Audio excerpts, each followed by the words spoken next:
Welcome to the Brew Crew Review Podcast, the show by fans for fans of your Milwaukee Brewers.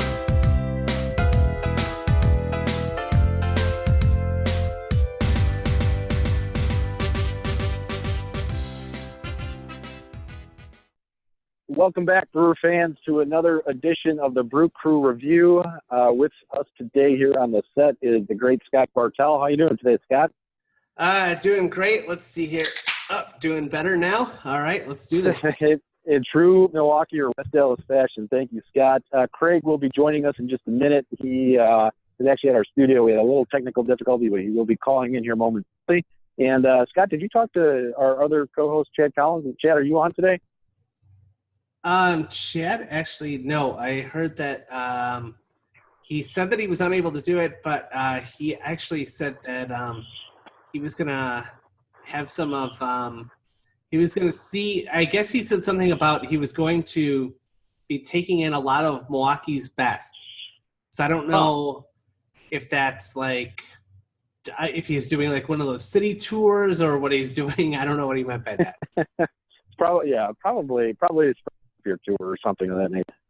Hey, well, actually, speaking of Milwaukee's best, they're not like anything from Milwaukee or anything like that, but my girlfriend's mom just made brats the other day, and I have some leftover brats. I have them in a crock pot right now.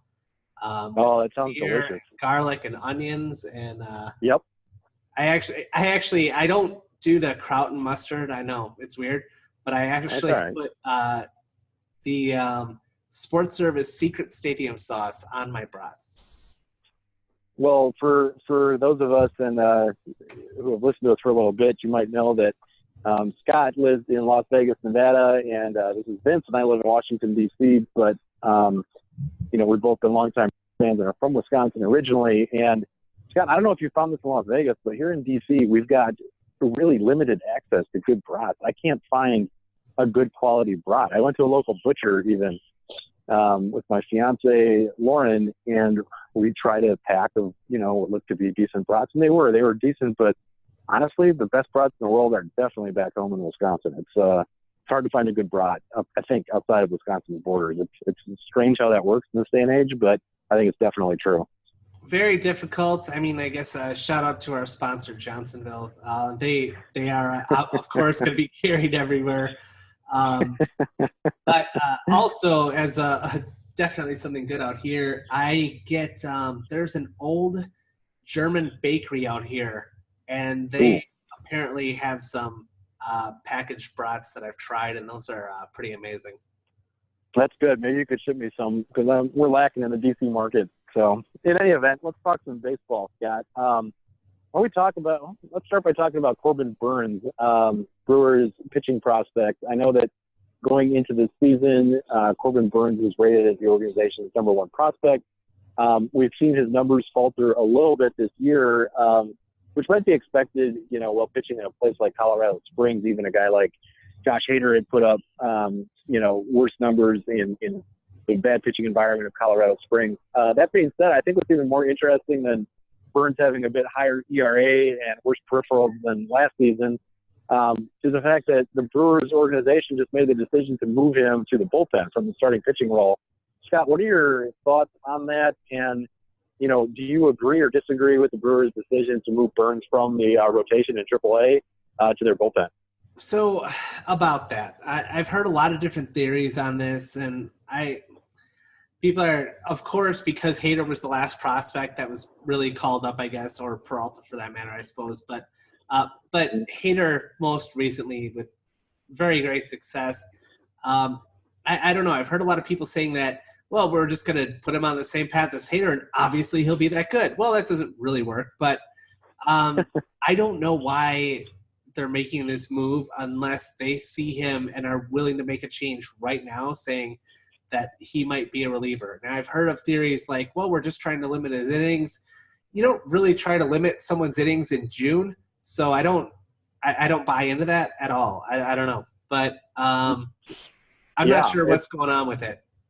Yeah, it's really interesting, and I tend to agree with you. I think that there's something that's a little bit more behind the scenes going on here with Burnes, and I don't know if it's going to be that he's transitioning full time to being a reliever? I tend to think it is, though, and I don't know why else they'd be doing it, like you said, at this stage in the season, with the exception being that maybe they want him to be a part of the 2018 Brewers bullpen. And I guess that explanation only goes so far. And the reason being is that we already have such a glut of quality arms, in the minor leagues and in the major leagues in the bullpen, that I don't necessarily see why they would throw off the trajectory of our organization's top pitching prospects in order to put him into that mix if they didn't view him as a reliever long term. And I'm not sure if they're seeing something in his starts this year that just make the Brewers brass think that perhaps he can't necessarily be counted on to go 6 innings or what it is. But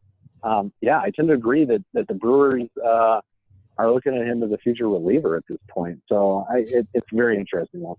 Yeah, I mean, there's a couple theories. Like you said, the most popular theory I would say is, yes, he is going to be in the bullpen 2018 helping your Milwaukee Brewers, especially when you look at, of course, we're always going to have this revolving door for the last spot or last 2 spots in the bullpen, which we've done pretty consistently throughout the year with Woodruff and Hauser, and I'm forgetting a couple names now, but even Jacob Barnes was moving up and down a bit. He's been down in AAA before. Alec Asher would be another guy. Yeah. Yeah, so I expect that they're going to do that just to see. Now, I guess also because he's gotten off to a bad start here, you could say that you're moving him to the bullpen now because you want him to pitch lights out, and you think that he has a better chance of doing that in hopes of maybe pumping up his trade value a little bit in the last month before the deadline, I guess. But I wouldn't. I don't really buy into that one either, because I wouldn't start tinkering with moving a guy between a starter and a reliever just to up his value if you're going to trade him. So I don't see that. And a starting pitching prospect is going to have more value than a relief prospect. For good or for bad, that just seems to be the reality for guys in Major League Baseball. So I don't think that one plays out either. It is very interesting. I tend to think that the Brewers, it seems like, have an unfortunate history of being a little skittish with starting pitching prospects. It seems to have worked with Josh Hader, where we've got such a lethal weapon now in the bullpen that I view that as being a good role for him in many ways at least. But this organization has not successfully developed many starting pitchers. One could argue that the last really true quality starting pitcher that we developed was Giovanni Gallardo, but even other guys who were top, built prospects over the years who kind of panned out, like a Mara type, were jostled between the bullpen and the starting rotation. Brandon Woodruff jostled between the starting rotation and the bullpen. And it seems like this goes back a long way. So it's really interesting, and I don't know that things have necessarily changed much under Stearns in that regard. So it'll be very interesting to see how this plays out, in the coming months. Hey guys, are you able to hear me okay now? Wow, perfect timing, Craig. We were just talking about Corbin Burnes, and it was great. We talked about brats and stadium sauce and Milwaukee's possibly. No, I was actually able to hear you. I guess I'll start by saying I disagreed with pretty much everything you guys have said up to this point of the episode. What? But, what? They don't have good brats in D.C., Craig. What are you talking about? What's wrong with stadium sauce? Yeah. Anyway, is that a crying baby here in the background, Vince, or what is that? No, I do not have any babies. So. Okay. I heard a woman screaming then, whatever it was. Anyway, so Corbin Burnes, I think people are reading too much into this. Obviously, people knew he was going to struggle this year at Colorado Springs, most likely, because of the pitching environment and whatnot. I think it's more just to limit his innings, and obviously there's probably signals that the Brewers will not include him in his trade deadline deal due to the fact that by moving him to the bullpen even temporarily is really just torpedoing his trade value in the short term, because it's going to put red flags on any team interested. Like, why are you guys doing this? So, But why are we trying to limit his innings, though? I mean, it's June. Like Scotty pointed out, why are we trying to limit his innings if we want him to develop as a starting pitcher? I mean, at some point he has to be able to throw innings. Well, he's at 70 3 innings at the moment, and obviously the minor league system ends early, so you're going to season ends a little bit early, so you're figuring that he might get around 150 innings. I guess also I'm willing to bet that it's harder for us to find, but if a guy's getting shelled a little bit, which he is, he's obviously throwing more pitches and more like high stress pitches and things like that. And so maybe there's like something else that we could see in there that like maybe he's thrown an awful lot of pitches for 73 innings so far. I don't really know, but I don't know. I don't know what to tell you. That's what we bring the award-winning analysts, folks. Yeah, I just don't know. I just don't know why you limit his innings at this point, really, because eventually you want him to develop the ability to throw a lot of innings. So to me, with the minor league season already being a month shorter than it is, if we're trying to count on Corbin Burnes, for instance, next season in Milwaukee in the starting rotation, if that was part of his developmental path, how do you get him to that point by limiting his innings this year in June when the season's already done in minor league baseball by the end of August? Yeah, I don't think the plan is for Corbin Burnes to pitch in Milwaukee this year unless we're out of contention at September, basically. And it will most likely be as a starter. Like Vince did point out, there's no room for him in our bullpen anyway. We have the best bullpen in baseball at this point, and with some depth already with Cashel and Van Flip and minor league, like Brian Hauser or others. So, I mean, I think we're fine in the bullpen. And again, a middle bullpen arm is something you acquire at the deadline if we're really truly in contention. So, we shall see. I guess we don't know what the reasoning behind it is. It could just be he's working on certain pitches or something like that and wants to do it in shorter stints. You just don't know unless the Brewers make a statement about it, which I doubt they will. So, we'll see. So, anyway, we're going to do a prospect profile on Zach Brown. I'm not sure if we're going to have time this episode, so we'll probably bring that to you a week from now. He was recently named Southern League Pitcher of the Week. And he was drafted great. Now he's probably going to get injured, Craig, because we're doing this prospect profile. Well, I apologize in advance for that, Zach. Hopefully your recovery time goes well. With that being said, if you guys are ready, we'll do our Stepping Up to the Plate segment. Yeah, let's do it. It sounds fun. Awesome. Okay. First inning. Name your most surprising Brewer of 2018. Craig, which order are we going in? Oh, yeah. What order should we go in? What do we do? Oh, you guys want to flip a coin? I'll go last. All right. Okay. Scott, why don't you go first? All right, I'll do it. I think at this point, biggest surprise has to be Aguirre so far. I mean, the guy is arguably the team MVP right now, and we were actually talking about how he was going to get cut at the beginning of the year, or we're going to try to, trade him for whatever we could get because there was just a logjam at first, and we weren't going to carry that many first basemen. And we hung on to him, and sure enough, he's been just knocking the cover off the ball, and he's been from what I've seen anyway, a great influence and a leader in the clubhouse. So he's got to be my surprise. Nice, Scotty. That's a great pick. Just to be a little bit different, despite his poor outing today, I'm going to go with Julius Chastain. I think that the Brewers have gotten more than we expect out of him in the majority of his starts. He was roughed up today, this past week against the St. Louis Cardinals, but overall he's been incredibly solid in our rotation this year. And I'll go with Chastain. Has he been our ace?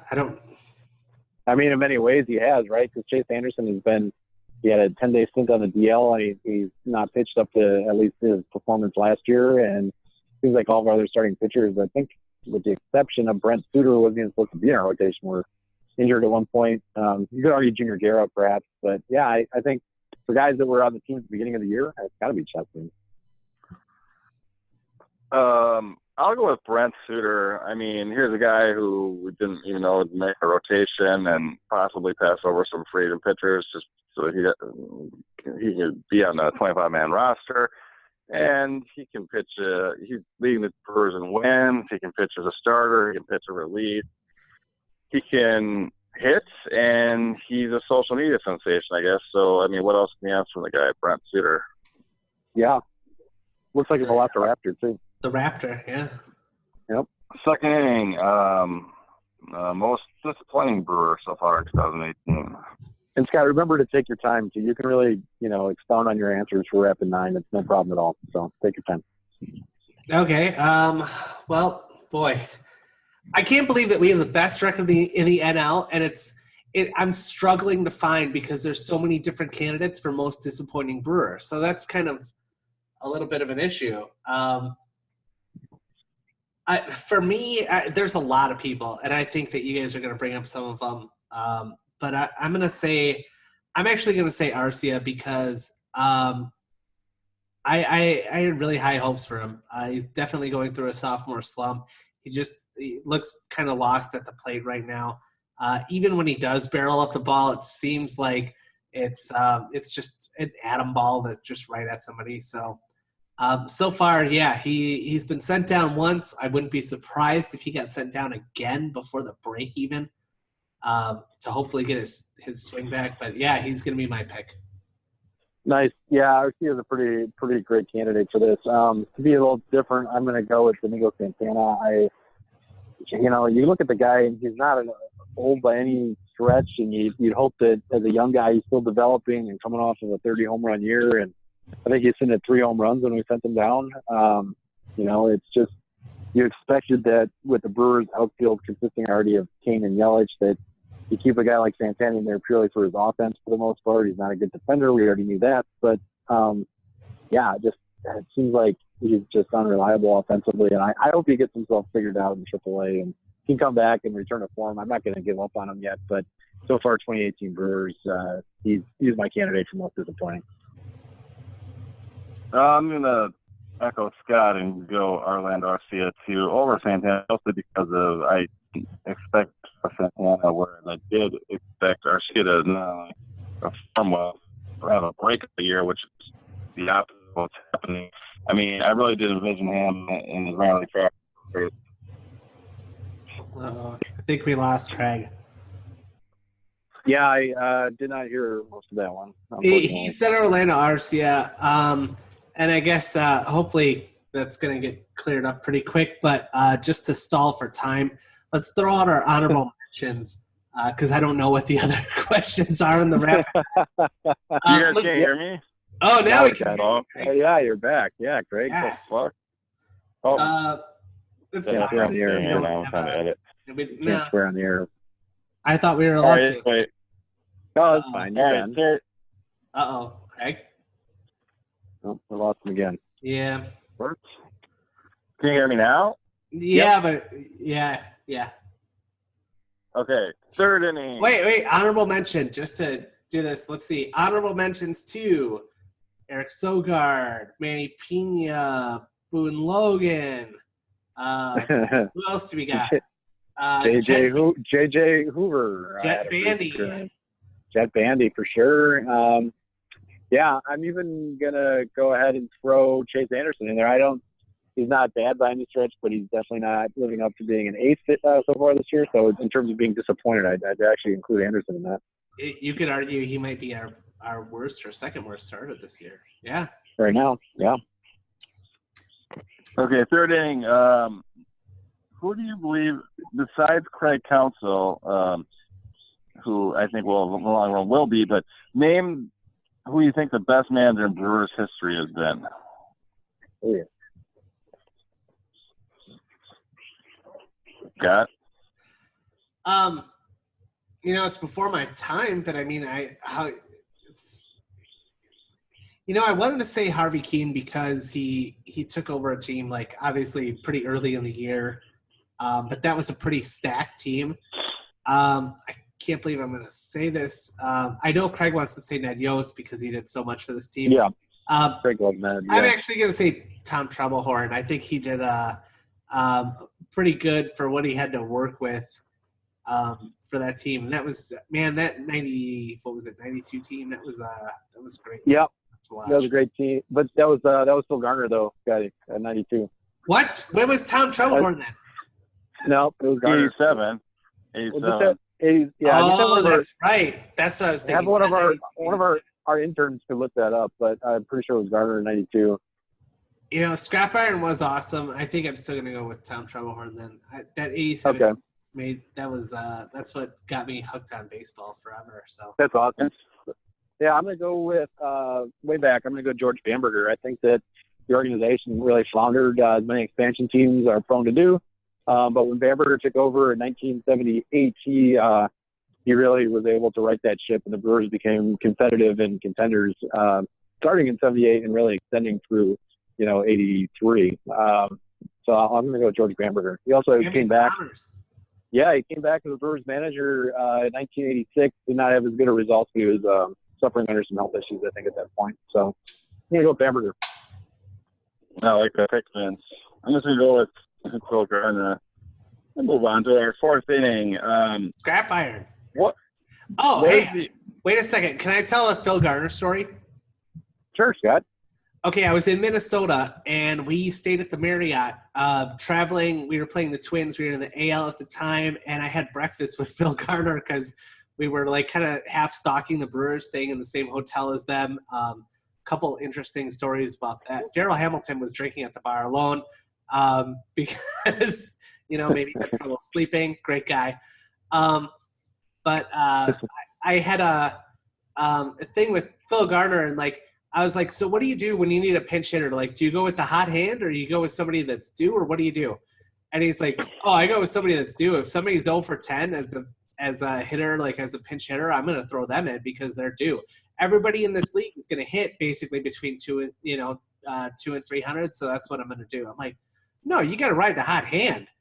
That's what you have to do. And we actually got in a nice little discussion about it. And then we were down 6-3 to the Twins, and he put in Matt Mieske to pinch hit. I'm like, Matt Mieske hasn't done anything, and you have Nielsen. No, what are you doing? And he put him in. Matt Mieske hits a grand slam. Brewers win 7-6. I eat crow, and to this day, I just think Scrap Iron Phil obviously knew. So, Scott, you have been a great man for many, many years, and you directly have led the Brewers to win games. That's awesome. I don't know how you've never told us a story before, Scott. No, I'm sorry, but no, he said Mieske was, obviously Mieske was due, and so he threw him in there. I completely disagree with the decision, and then, he hit a grand slam, and it was a great, great weekend. You've told us literally thousands of stories about you and food, and somehow you tell us a story about when you ate food with a former Brewers manager. Oh, okay. It was just it was like the Marriott little, whatever it's called. The little breakfast that they have, it's the buffet, the buffet bar, or something like that. And he was eating breakfast alone, and we just said, "Hey, we're great. Just so you know, we came up here and we just wanted to say hi." And he was like, "Oh, well, do you want anything?" I'm like, "A handshake would be great. That's all I ever asked for." I saw Robin Yount earlier that week, and he's like, "I don't have anything for you to sign. Let me look for a pen." I'm like, "Handshake is all I need, sir. Thank you." And so I did that with Phil Garner, and he was like, wow, he goes, "You guys came all the way out here? Well, how about this? You guys want to have breakfast together?" I'm like, "Really?" So we it was me and basically my family hung out and had breakfast with Phil. That's awesome, Scott. Thank you for everything. That's awesome. Perhaps we've never spoken about Phil Garner. I just can't bring the story up. All right, fourth inning. Everyone probably agrees that the Brewers bullpen has been their biggest strength in 2018. What would you consider the Brewers' biggest weakness? Bottom of the order. We're getting nothing from 7, 8, 9. Yeah, I talked to our anonymous source, Tom Carter, about this earlier this week, and it definitely is the bottom of the order. Yep. That comes straight from Tom and our anonymous source and myself as well. Not super anonymous. Okay.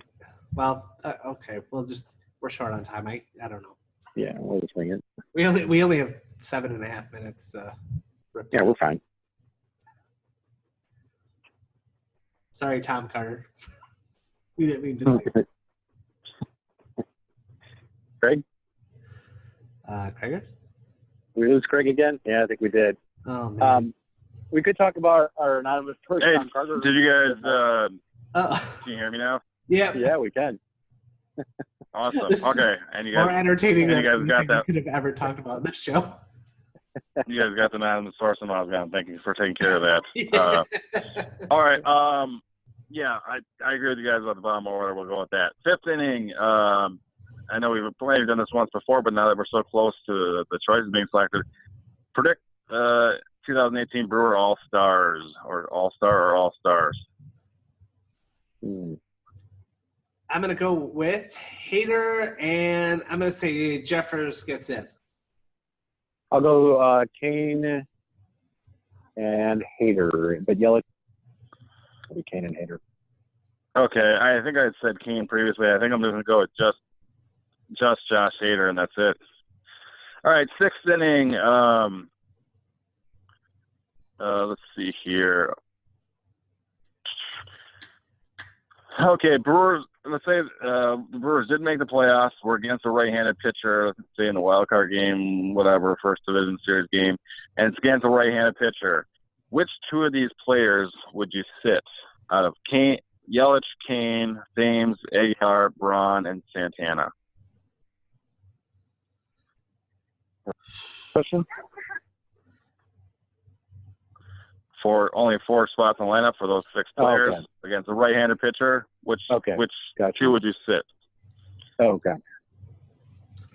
Well, I think Santana's got to sit, and you know what? I hate to say it, but we're a results-driven team now. I'm going to sit Braun. Yeah, definitely Santana. I'd probably sit. He says the righty pitching if you can't sit. Yeah. Boy, why do we have to sit these guys though? Because you could. Where else would you play them? Depends if we have 3 outfield spots and 1 first base, so that's 4 spots. This is the World. I thought this was the World Series, so we could use the DH. Well, no, it's a playoff guy. No DH. Yeah, just a playoff game to NL. Yeah, probably Santana and Aguilar, I think, because you could use him off the bench in a clutch situation. Yeah, I guess I'll go with that too. I'll echo what Vince said. I'll say Domingo and Jesus, unfortunately. Just because I think Braun, with his playoff experience and clutchness, if he's healthy, have him in there. Yeah. Put him in the pinch hit then. Let him use his clutchness then. Oh, sorry. All right, there you go. Okay. 7th inning. I got fired up. Favorite Brewer-related Twitter feed to follow, or whatever you call it. What is it called when someone else has a Twitter page? A Twitter page, yeah. Twitter page, yeah. Okay, your favorite Brewer-related Twitter page to follow. Well, I'm going to take the obvious one of Tim Dillard because the rest I don't really see another Brewer Twitter page that's particularly interesting. Okay, I'm going to go with Brick Review 1 Twitter page. It's a really good one. Very pithy, good analysis. Yep. Oh, yeah, I do enjoy Scott's tweets of Muppets and such. That's an awesome one. Does Tom Hardicourt have one? He does, yeah, but it's not very good. Our colleague is that doesn't matter. On Twitter. I was going to pick his just so I could troll him, but I'm going to go with Tim Dillard as well. Chad and I do troll him quite a bit. So. Yeah. All right, 8th inning. Right. Well, Scott could have saved the story for this one. Favorite brewer that you've met in person and that you were impressed with the most? Boy. Still have to say Robin Yount. They say never meet your idols. I've met Robin Yount exactly twice, and now I could say both. The one time when I met him at the Mall of America when he was there with his family, but they were in line on a ride, so I felt that was a perfect time to run up and quick say hi and shake his hand. And then after we won the wild card, met him there too. And class act. That's awesome. I was very, very lucky growing up, and with my dad working for the Brewers, got a chance to meet a lot of guys, and they were all pretty awesome. I'm going to go, though, with BJ Surhoff. My dad brought him to my elementary school as a surprise. He gave us a talk to our entire school, and got to ride home with him after the assembly with my dad. So that was pretty awesome. He was very, very awesome. Wow, that's awesome. That is awesome. And Scott, I didn't know you spent so much time in Minnesota, A, and B, that you keep bringing the Brewers in Minnesota, but that's interesting. I'm going to go with, of course, Tim Diller is the most interesting brewer I've ever met, and he's donned the uniform only a couple times. But actually, no, I'm gonna go with Carlos Villanueva. He was my favorite brew review interviewers for some reason. Awesome, Carlos Villanueva. Okay, ninth and final inning. Back in the day, the brew review ticket office / boys club used to go out with most of the people at the ticket office on Friday nights to certain drinking establishments, one even long walk. What is if you have any memories of Friday night boys club brew review, going out after brewer games, Friday nights? What's your favorite memory of that? Memory back in the day? I wish I had more time for this, guys, because we only have a minute and a half. I'm going to say actually like several of those times when like we had no alcohol at all and we were out in the parking lot and everyone just popped their trunk, and next thing you know, we had a bottle of Jack and 36 beers because we have so many people that keep beer in their trunk apparently. But I think my funnest memory is probably Long Long's Chad, who could not be here today, singing "Blow Me," doing karaoke. So that was a great one. I will also echo Long Long's karaoke 2004 on stage with at least several other members of the Brew Review staff when we were doing a rap song by Snoop Dogg and Dr. Dre, and then Johnny Holland, nothing but a G thing, and former Green Bay Packer Johnny Holland joined us on stage. That was pretty awesome. Just in case Craig doesn't come back and we have less than a minute to go, yep. I'm going to say, hopefully we'll hear Craig, and stay classy, everybody, and go Brewers. Stay classy, everybody. Go Brewers. Stay classy. Go Brewers.